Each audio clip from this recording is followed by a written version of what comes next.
Assalamualaikum warahmatullahi wabarakatuh. Alhamdulillah wassalatu wassalamu ala Rasulillah wa ala alihi wa sahbihi wa man wala. Kita buka Quran surat Al-A'raf ayat 14 sampai 16. A'udzu billahi minasy syaithanir rajim.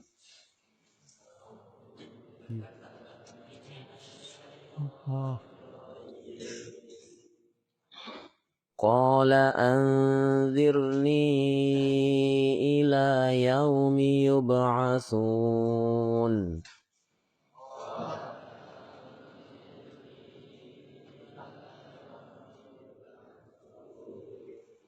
قال إنك من المنظرين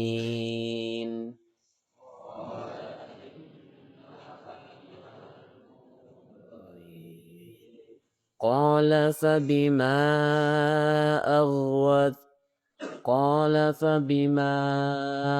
أغويتني لأقعدن لهم صراطك المستقيم. Iblis menjawab, berilah tangguh saya sampai waktu mereka dibangkitkan. Allah berfirman, sesungguhnya kamu termasuk mereka yang diberi tangguh. Iblis menjawab, karena engkau telah menghukum saya tersesat, saya benar-benar akan menghalang-halangi mereka dari jalan engkau yang lurus. Setelah mendengar perintah Allah supaya iblis turun dari surga, keluar dari surga, di mana perintah Allah ini tidak bisa lagi ditolak. Iblis harus menerima konsekuensi dari perbuatannya sendiri. Maka di dalam ayat ini disebutkan iblis memohon kepada Allah satu permintaan, dan itu dikabulkan oleh Allah Subhanahu wa taala. Apa permintaannya? Iblis meminta kepada Allah supaya tetap hidup bersama keturunan-keturunannya sampai hari kiamat nanti. Selama anak cucunya Adam masih ada di dunia, di bumi ini, maka iblis bermohon kepada Allah supaya diperkenankan untuk hidup. Maka ini adalah sebuah ujian nyata di samping kita semua, di hadapan kita semua, bahwa di sana ada iblis dan seluruh keturunannya bersama kita. Bahkan saat kita meninggal dunia, mereka masih ada. Mereka adalah makhluk-makhluk yang diberikan tangguh oleh Allah, hidup terus menerus sampai hari kiamat nanti. Maka Allah Subhanahu wa taala disebutkan di sini mengabulkan permintaan dari iblis ini dan kemudian memberikan tangguh kepada dia dan keturunannya untuk hidup terus di dunia ini. Diberikan qala anzirni ila yaumi yub'atsun. Berikan tangguh, artinya di sini diberikan panjang umur sampai hari dibangkitkannya seluruh manusia. Qala innaka minal munzari. Allah kabulkan. Allah jadikan mereka panjang umur. Ini ikhwan rahimakumullah. panjang umur itu tidak selamanya baik. Ada beberapa makhluk yang mereka memiliki umur pendek. Ya. Ada beberapa manusia soleh, orang-orang soleh yang mereka umurnya pendek, tapi manfaat, tapi melakukan kebajikan-kebajikan.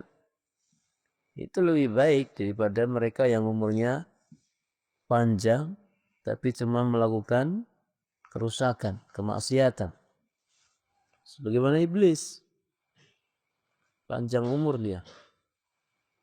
Karena takdir yang Allah tetapkan dan akan banyak hikmah ketika mereka umurnya panjang untuk manusia.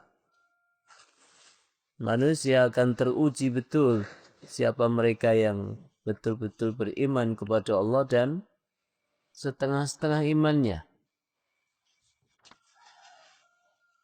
Maka ikhwaramakumullah, Allah sampaikan qala innaka minal mumbari.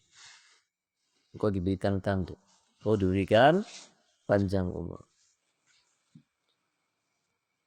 Qala fabima aghwaytani la aq'udanna lahum siratakal mustaqim.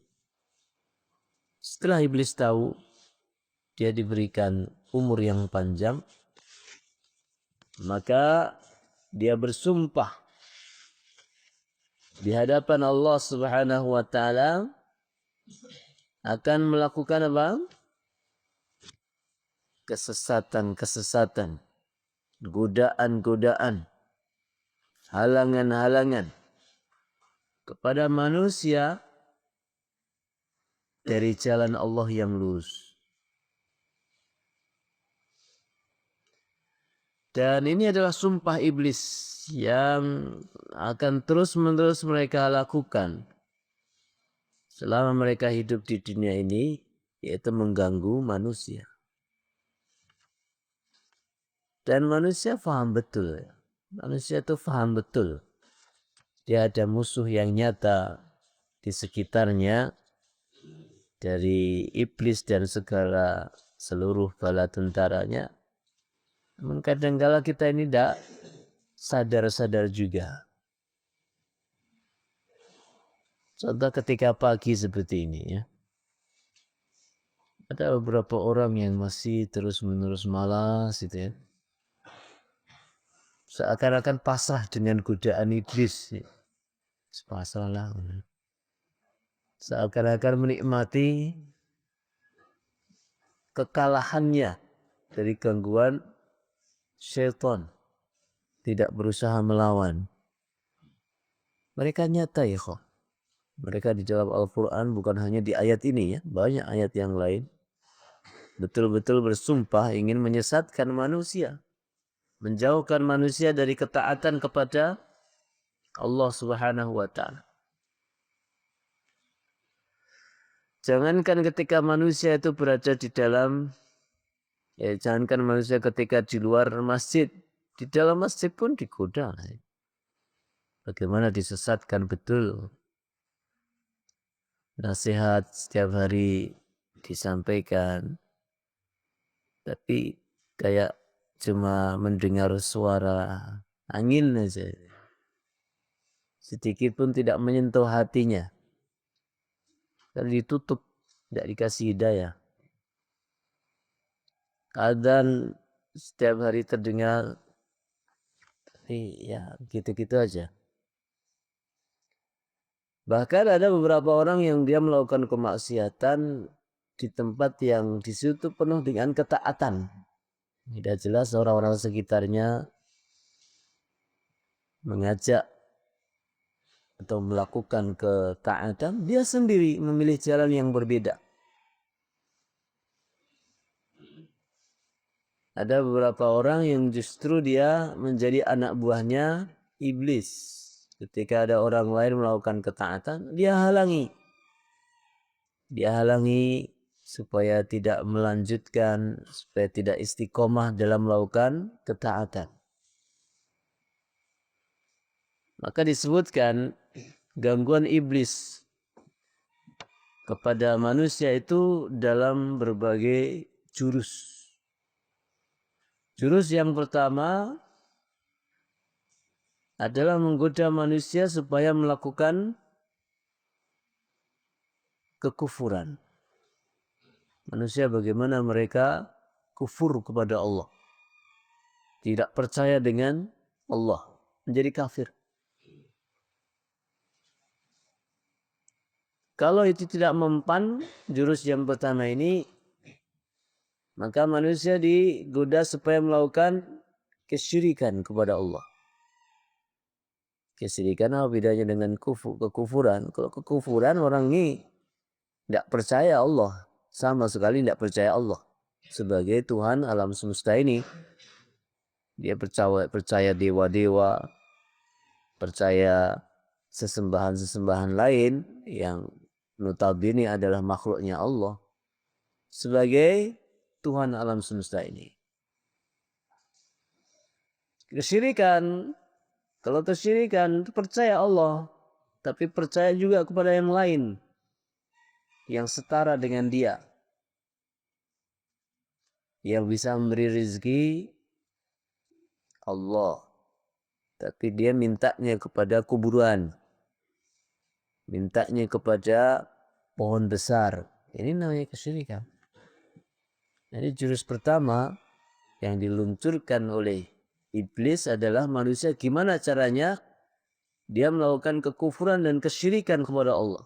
Gimana caranya manusia itu pokoknya tidak percaya sama Allah.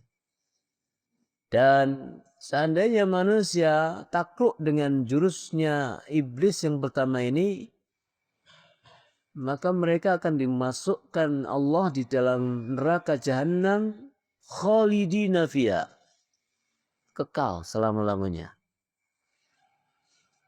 Tidak akan bisa keluar lagi, tidak ada ampunnya. Ini sesial-sialnya manusia. Secelaka-celakanya manusia itu adalah orang yang mati dalam keadaan tidak beriman kepada Allah. Wah, itu parah kan? Karena waktu yang begitu panjangnya di dunia ini yang Allah berikan, tidak dia gunakan untuk mencari hidayah Allah. Padahal alam semesta yang begitu besarnya ini tidak mungkin.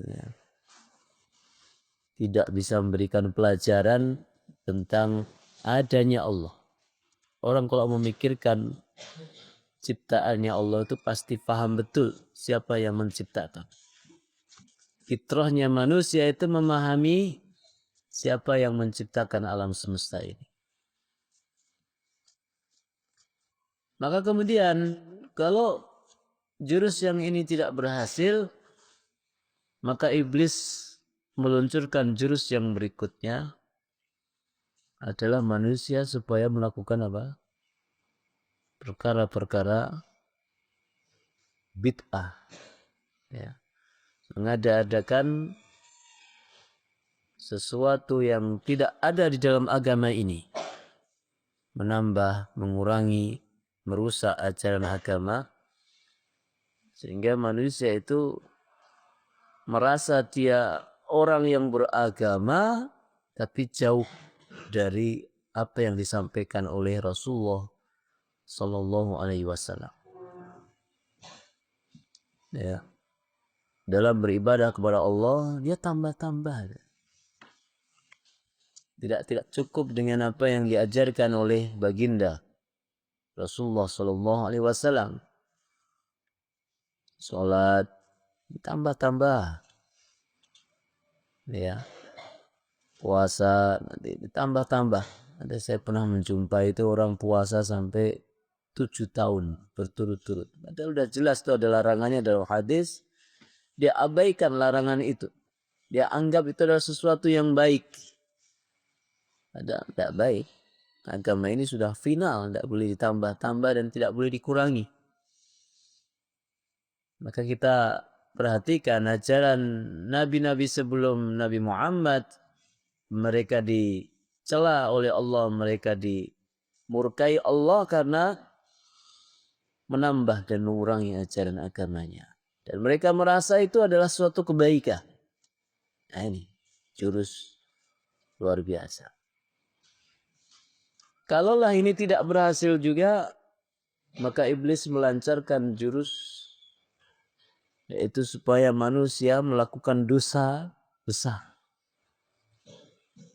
Supaya manusia melakukan dosa besar.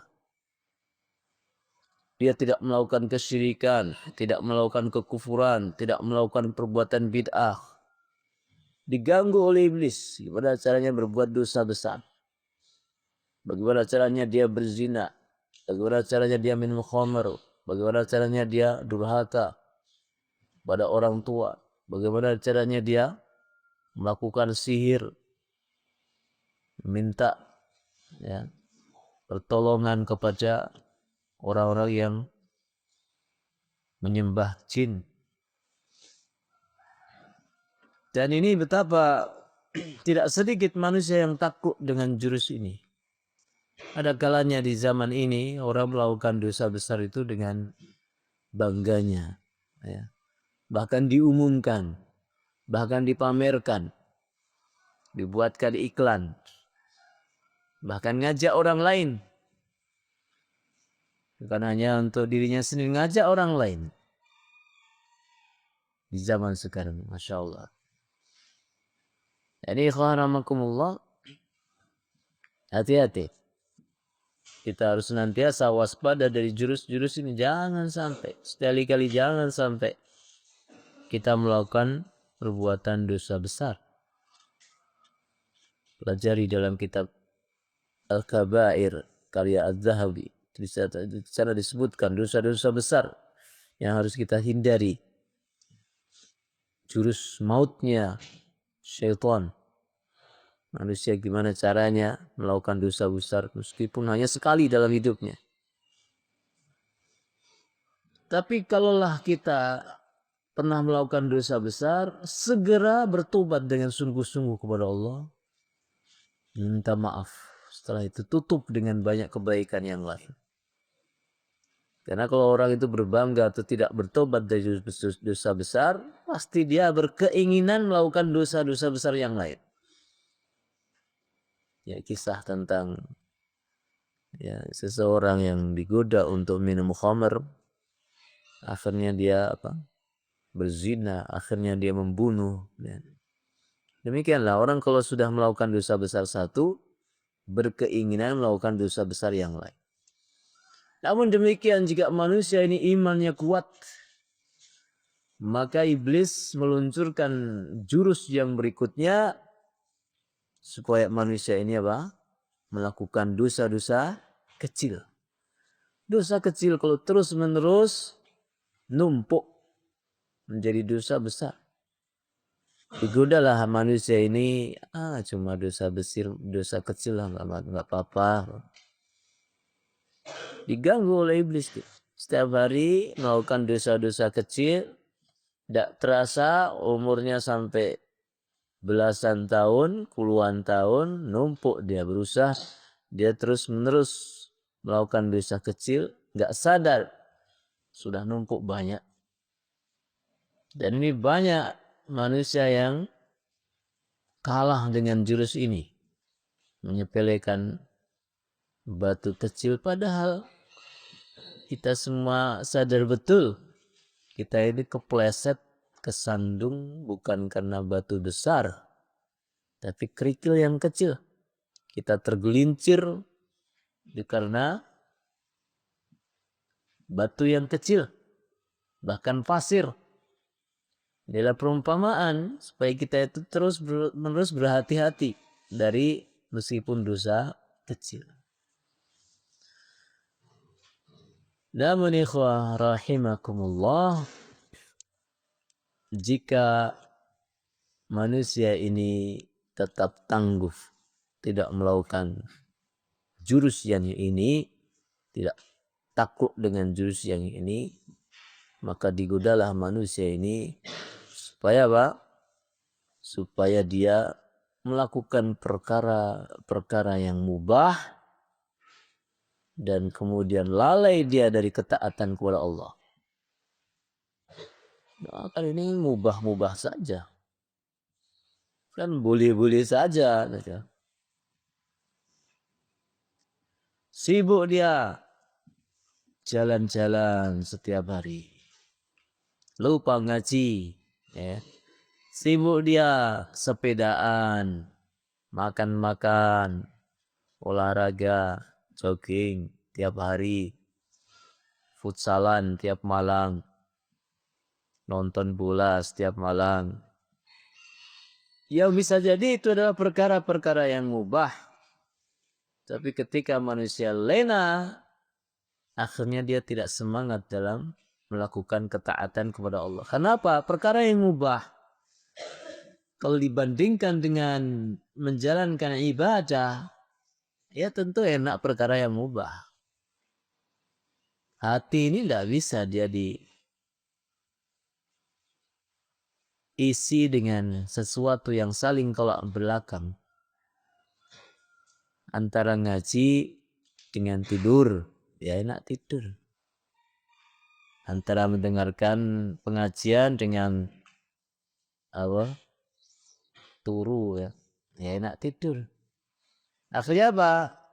Setahun, 2 tahun, 3 tahun, 6 tahun, 10 tahun selesai mondok. Apa makna dari hadis ini, Mas? Wah, tidak tahu, Pak. Lah, kenapa? Ya tidur. Nah, sampai jungkir jempalik orang tidur itu tidak bisa dia paham ilmu. Tidak bisa. Jadi jurus yang sangat mematikan. Dikiranya perkara yang mubah itu adalah ya biasa-biasa. Tapi ketika orang tenggelam dengan perkara-perkara yang mubah, maka dia tidak banyak manfaat hidupnya. Lupa bahwa hidup ini adalah untuk berbekal menuju kepada akhiratnya. Nah, ikhwanakumullah, ini jurus-jurus di antara jurus, saya agak mungkin kalau salah bolak-baliknya mohon maaf ya. Yang disebutkan oleh Hasan Al-Basri tentang jurus yang diluncurkan oleh iblis kepada manusia untuk menyesatkan mereka dari jalan yang lurus. Gambarannya seperti itu. Maka mari kita terus-menerus berhati-hati.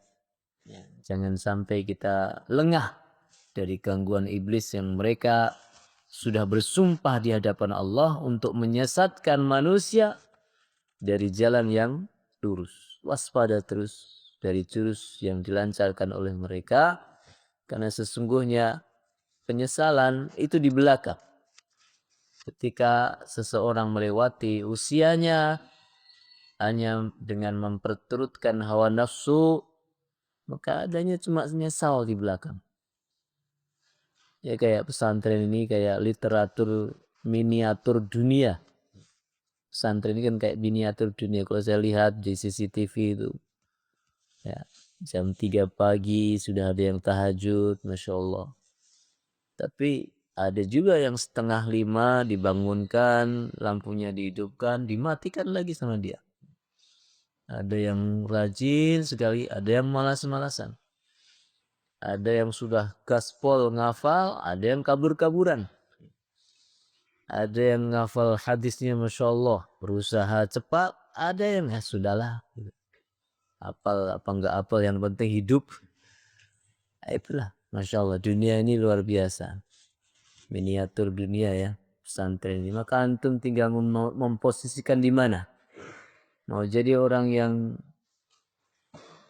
gitu-gitu aja, atau mau menjadi orang yang istimewa, itu dimulai dari sekarang. Hidupmu, antum, hidup masa depanmu ya tergantung sekarang ini gimana. Sallallahu ala nabiyina Muhammadin wa ala alihi washabihi ajmain. Rabbana hab lana minas shalihin was shalihat. Akhiru da'wana assalamualaikum warahmatullahi wabarakatuh.